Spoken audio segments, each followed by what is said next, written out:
à la tête du gouvernement, Emmanuel Macron se concentre désormais sur son agenda international, étant donné qu'il a perdu le contrôle de la politique intérieure. Sa prochaine visite diplomatique est prévue à Rabat fin octobre, un déplacement marquant puisque ses précédentes visites au Maroc, en 2017 et 2018, avaient un caractère privé et protocolaire, notamment pour l'inauguration du TGV Tanger-Casablanca. Cette visite semble cruciale pour étoffer son quinquennat, qui prend des airs de fin de règne.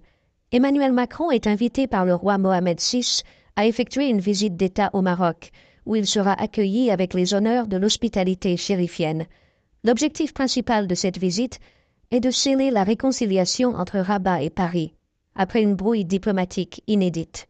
Fatigué des tensions avec l'Algérie, Macron a discrètement affirmé son soutien à la marocanité du Sahara, notamment dans une lettre au roi Mohamed VI, où il reconnaît implicitement la souveraineté marocaine sur cette région. La visite de Macron au Maroc pourrait débloquer plusieurs contrats en suspens, notamment dans le secteur ferroviaire, où la France vise les appels d'offres pour l'extension de la ligne à grande vitesse vers Agadir. Malgré l'attribution de l'assistance à Aegis Rail, les opérateurs français restent en compétition avec les Espagnols, Chinois et Coréens. Cette visite offrirait aussi l'opportunité de consolider les investissements français au Sahara, après l'annonce du financement de la ligne électrique Casablanca-Dakhla, signe du changement de position de la France sur le Sahara.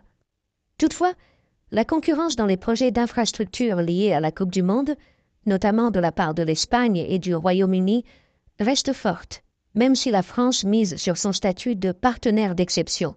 Emmanuel Macron cherche à renforcer la relation privilégiée avec le Maroc, malgré la crise diplomatique. La France reste le premier investisseur dans le pays, avec plus de 1300 entreprises actives et un stock d'IDE d'environ 8 milliards d'euros. Les investissements français se concentrent sur des secteurs stratégiques comme l'automobile et l'aéronautique.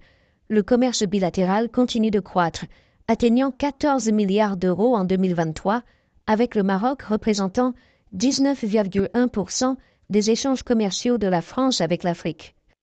L'Algérie réagira probablement avec méfiance et frustration à l'annonce de la visite d'État d'Emmanuel Macron au Maroc, surtout dans un contexte de tensions diplomatiques régionales.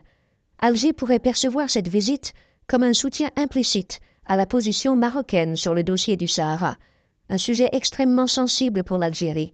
De plus, la réconciliation entre Paris et Rabat risque d'isoler davantage l'Algérie sur la scène diplomatique, ce qui pourrait pousser le régime algérien